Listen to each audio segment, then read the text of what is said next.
Hey y'all, we are going to look at volume of slabs today, and this is kind of a tough lesson, so you may need to hit the pause button once in a while, and you probably need to attend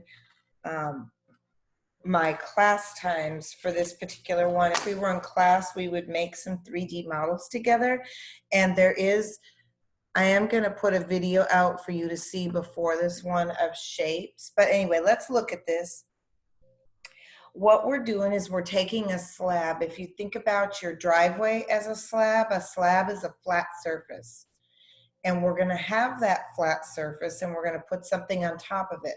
Like if you think about the slab that your house is on and then your house sticks up from that.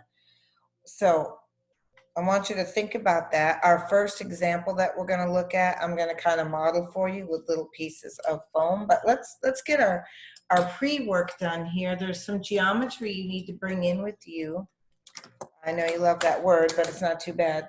So I want y'all to think about something. If I gave you x cubed, or let me give you x squared. If I gave you x squared and you integrated that, you would go up and you'd say, okay, I'm going to divide, I'm going to power up and divide, right? And it would go up. And you could take the derivative and get back to x squared. But when you integrate, the power goes up. So if we take area, which is squared, and we integrate it, we then have volume. Okay, so what we want to look at today is if we have squares or triangles or circles sticking up out of paper, what 3D object does that form? What's the volume? How much stuff does that hold? Okay, so it's like if this were the slab or your driveway and you had these rectangles sticking up, if I filled it all the way to the edge with rectangles, as you could see, this circle gets tighter, this would shrink down and you'd have a shape there. We want to know how much volume is present in this shape. So there's some things you got to think about first. One, is it dx or dy? Okay, dx is perpendicular to the x-axis,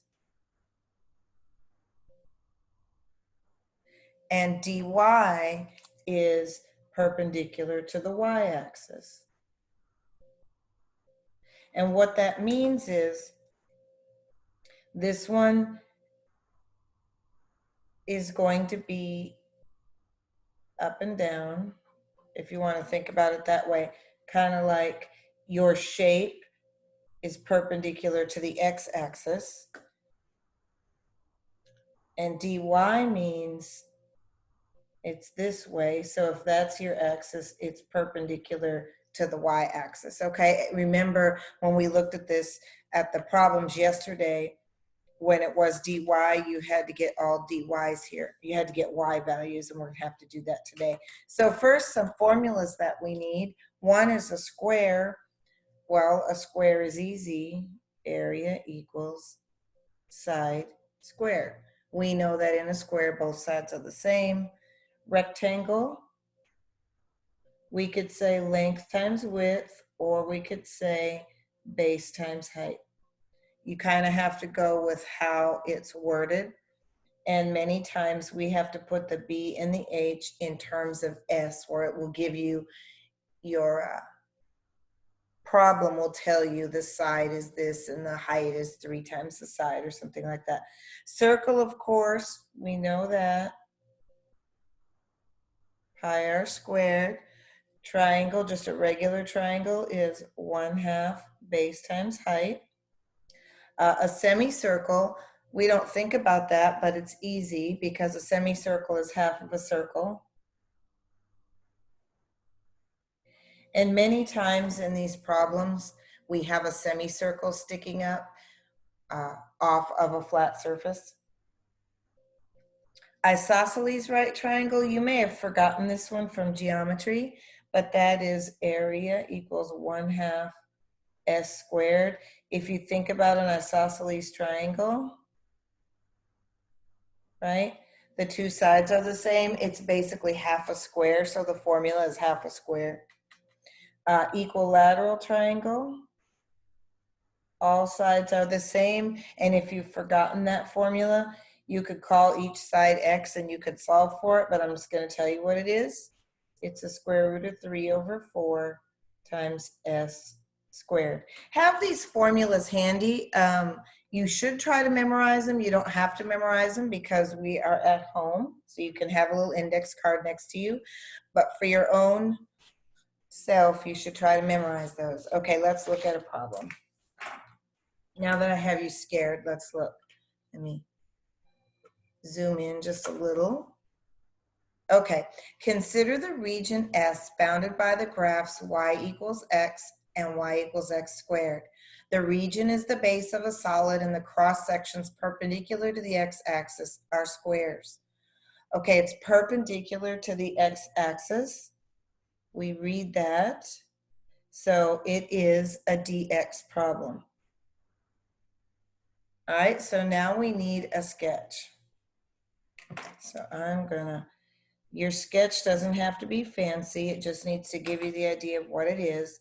So I'm gonna do y equals x.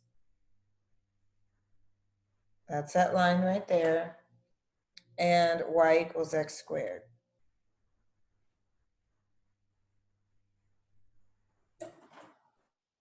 So that means we have a flat surface with this shape right here. Okay, so that's flat. So I have a flat surface. I made mine a little bigger, but there's my flat surface. If I wanted to make it look like that, I'll just cut a piece off. So there we go. Here's what that little shape is right there. It's a flat surface. Okay, and when it says the cross sections perpendicular are squares, that means I am cutting out squares. They're perpendicular to x, and they're sticking up out of your paper like this. Okay, see how I have a square and it's sticking out? Now you have to imagine that I'm going to cut enough of these. Let me cut another one. That one's too big. Now remember, if it's a square, both sides are the same. So you would fit squares here and here, and you would fill it up. So hopefully you're getting an idea of what this shape would look like. We would cut infinitely many squares. I would fill them up and stick them next to each other, but they would be as big, so they're going to get bigger as we go this way. And we would stick them next to each other. So you've got squares sticking out of your bottom. Here's your slab, and you got squares sticking out of the top of it, okay? And they're gonna fill the whole thing. So we need to know the area of the square. Well, you know that the area of a square is S. Oops, that didn't look clear. The area of a square is S squared. So we need to know how big S is. So S is going to be this distance here, right? So it's the pink line minus the purple line. So S is, and of course, you know I like to color code, so it's easy for me to see. It's going to be pink, which is x minus x squared. That's the side. How do you find the area of a square? Well, we square the side. Okay, now the other thing we need to know comes from what we did yesterday. We have to know where those intersect. Now, if you know a parabola, you know the first point over hits 1, and you know a line hits 1, but let's do this and see. So we would say x squared equals x, right? Because we're setting these two equations equal to each other. So we'll say x squared minus x equals 0, factor out an x. So x equals 0 and 1, right? So we're going to go from 0 to 1, and we just, if you take area and integrate it, you have volume. So type that into your calculator, and you should have it. Remember Math 9, right? So let me type this one in. And again, you can pause me. I'm not going to take Math 9. I'm not going to take time to sit and type all these in for you. You pause me and do that. I don't want this video to get too long, but x minus x squared dx. Oh, forgot my square, didn't I?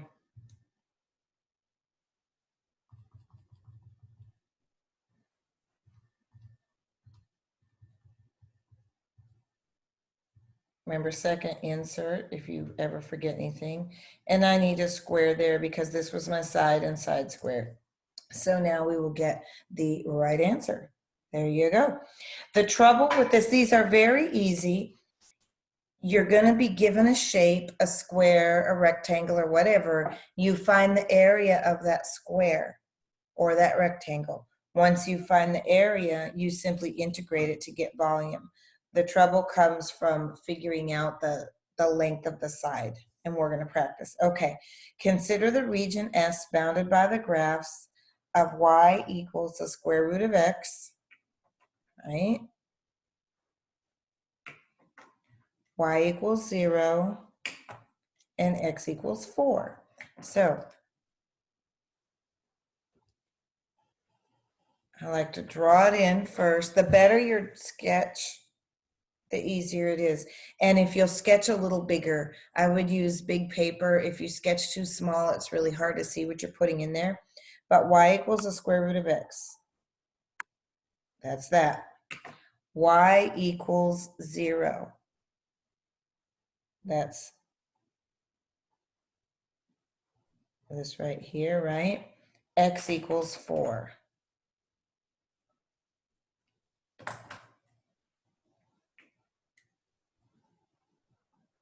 So this is our flat shape. So if I were cutting this out of paper or out of foam, let me just do it real quick.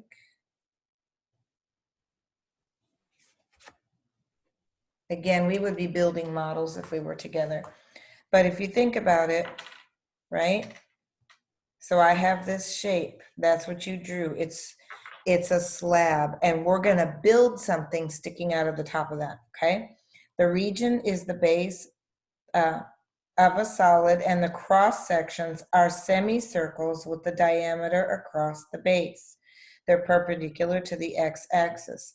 That means this is a dx. So I've got semicircles sticking up out of here. So let me sketch a semicircle.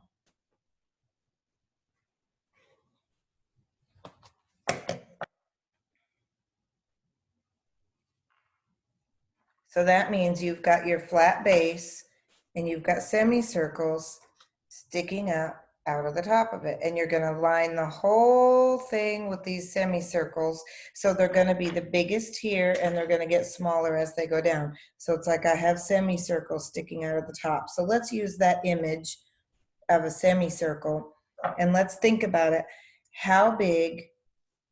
Now the area of a semicircle is 1/2 pi r squared, right? So when we look at this, when we take the pink line or the top minus the bottom, which is the purple, what are we getting? We're not getting the radius, which is what we need for the area of a circle. We're getting the diameter. So whatever we get when we subtract, we're going to have to divide by 2 because we want the radius. Okay? So the side is going to be the square root of x minus 0. Okay, that's the side. Now the area, okay, the area of that circle is 1/2 pi r squared. Again, that equals the square root of x, but this is the diameter. Right? Think about it. I've got my semicircle. It's sitting right there like this, right? That distance from here to here is the diameter. So you've got, imagine that sticking up out of your paper. Like I can make a drawing, and it's okay for you to cut these little pieces out of paper and think about that would be there. So that would be the diameter. So we're going to have to take half of that, right? So we're going to have to do 1/2 pi, which comes from the circle, and then r squared, but r is not the square root of x, r is the square root of x over 2, because we need half of that to get the diameter. Now on this one, we don't have to figure out where it's going. We can see it's going from 0 to 4, so we do not have to set the equations equal to each other. So we're going from 0 to 4, right? And we've got this right here. Now, if you want to, the pi, this 1/2 pi is pi over 2. We can set that out front. Remember from your integration, you can pull a constant out, and we can just put the square root of x. Now, if you have two ways you can type that in, you can do this. Or if you want to go ahead and square that, it's x over 4. If it's easier for you to type it in, right? If it's easier for you to type it in that way, you can actually even factor the 4 out and do pi over 8.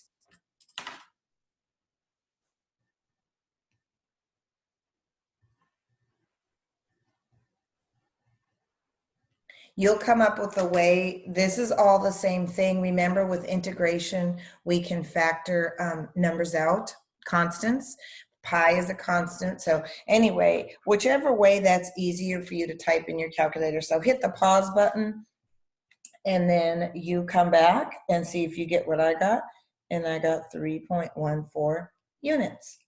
Hopefully this isn't too weird. It's very visual. If you need to cut pieces of paper out and look at those.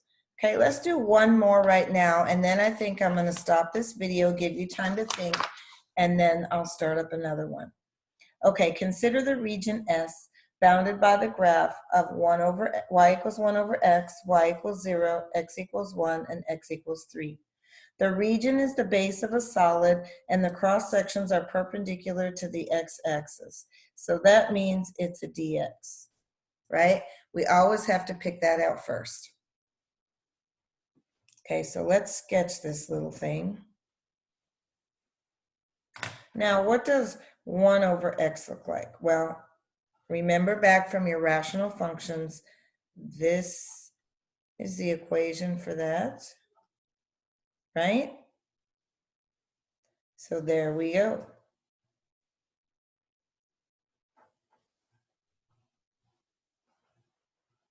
There's 1 over x. Y equals 0, which is, of course, the x-axis. X equals 1. And I need another color, blue, and x equals 3. So there's 1, 2, 3. So we've got this area, this slab, right? Pretend like this is the shape of a driveway, and you're going to build something in it, a flat slab of concrete, okay? And we have isosceles right triangles with the hypotenuse across the base. Let's remember what an isosceles right triangle is. These two sides are the same, and you've got a hypotenuse. So we've got to imagine the hypotenuse is going across the base, and then little pieces are sticking up. So that's a triangle. So let's think about now how we're going to figure out how big that is, right? So that's the hypotenuse. What's going across right here is that part of the triangle, okay? So what is the length of that hypotenuse? Well, that hypotenuse is going to be 1 over x minus 0, right? So 1 over x, that's the side. Now we've got to go back to your formula. We've got to find the area of that triangle. Remember, what this is really doing, integration adds up very fast. So you're actually drawing a whole bunch of triangles backed up right next to each other from this end to this end, and you're going to add up all of their areas really fast, and that's what's going to give you the volume. So what is the area of an isosceles right triangle? It's 1/2 s squared, right? So, and it's okay to have an index card out and for you to think about those. So the area of this triangle is 1/2 s squared. We don't know s, do we? We know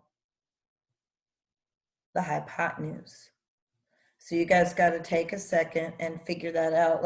I'm going to go over here because I don't want to waste room. So let's just call this x. Let's call this x. Okay. And this is h. We know from any triangle, right? That's the hypotenuse. We know from any triangle that a squared plus b squared equals c squared, correct? So 2x squared equals h squared. And we know what h is, don't we? H is what? H is the hypotenuse, and it's 1 over x. So 2x squared equals 1 over x squared.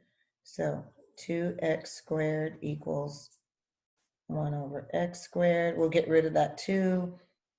X squared equals 1 over 2x squared, right? Because we divided both sides by 2. Now we have to take the square root. When you take the square root of 1 over 2x squared, you get the x squared comes out. So you have, right? The x comes out, the 2 cannot, so square root of x. Okay, because we took the square root of x squared, which is x. The square root of 2 we don't know, so we leave it. Okay, so what is the area we said? It's 1/2 s squared. We figured out that s is here, so it's 1/2 times s squared in 1.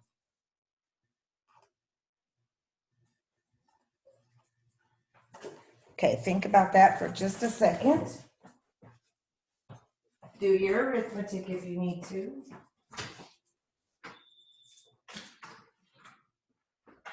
Sorry, had to let the dog out.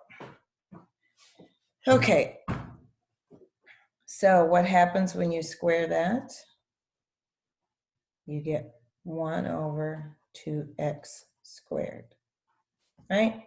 And what is 1 over 2x squared? That equals 1 over 4x squared. Okay, that one was kind of tough. You may have to go back through these and you may have to look at that just for your arithmetic of getting the right side. Okay, now once you know area, which that's the area, I think integration is easy because what do?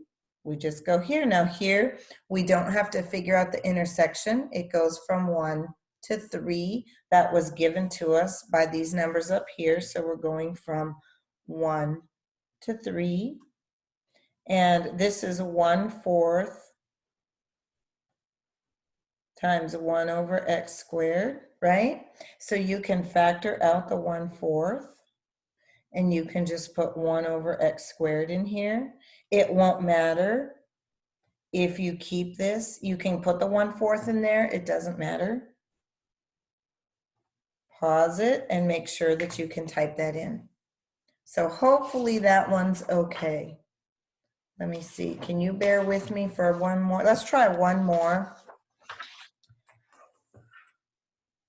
All right. Consider region S bound by 3 minus y squared and x equals y plus 1. The region is the base of a solid.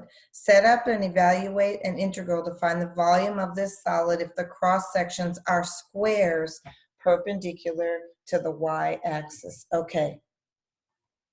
This is now a dy problem, so we have to work with x equals. And lucky for us, they did set both of these up where they are x equals. Okay, so let's look at this. Why is it x equals? It's x equals because this is a dy problem because it's perpendicular to the y-axis. So we already graphed this one a couple of days ago when we first did this. So if you want to look back at that one, remember it's negative y squared, so it's going to open this direction. And it's got a positive 3, so we're 1, 2, 3. So there's that one. And then y plus 1, we already graphed that. We know it goes through, right?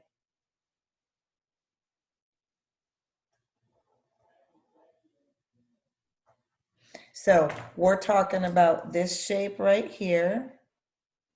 So instead of top minus bottom, it's going to be right minus left. And remember, we're not so much concerned that your sketch is perfect. All we're worried about is that you know which one's on the left and which one is on the right. I hope that makes sense. So now we have squares, right? We have squares sticking out and they're perpendicular to y. So you want your squares, right? Perpendicular to the y-axis. So they're going this way, of course, with a square.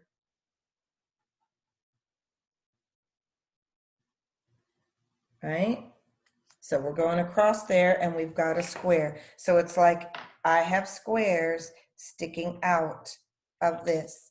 And you can see that the side of the square is going to be pink minus green. So I'm going to do 3 minus y squared minus y plus 1.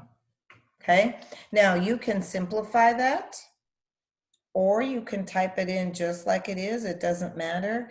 I think it's a little easier to simplify it. So I'm going to say negative y squared minus y, and then we've got minus 1 because we distribute that, and 3 minus 1 is 2. So that's the side of the square, and the area of a square is side squared. So we've got that part down, and once we know the area, all we have to do is put it here and integrate, right? It's a dy, and remember, if it says dy here, you should have all y's in there. Now the one thing that we have to do is we have to figure out where it's going, so we have to find the intersection. So we're going to say 3 minus y squared equals y plus 1. Now I would scoot my y squared over to make it positive, so I would say 0 equals y squared plus y minus 2. This is okay here, it doesn't matter, but here you've got to factor. So that's going to be y plus 2 times y minus 1, right, equals 0. So y equals negative 2 and 1. So this is negative 2 and 1. And remember, that's not negative 2 going this way, it's 1, 2. So that's negative 2 and positive 1. And if you'll pause this for a second and check it out, then put it back on. It is, are you ready? Drum roll. 8.1 units. Okay, I'm going to close this video out so you can take a break, and then we'll pick back up with another video and we'll start with number 5. Have a great day. Hope this was okay. Adios.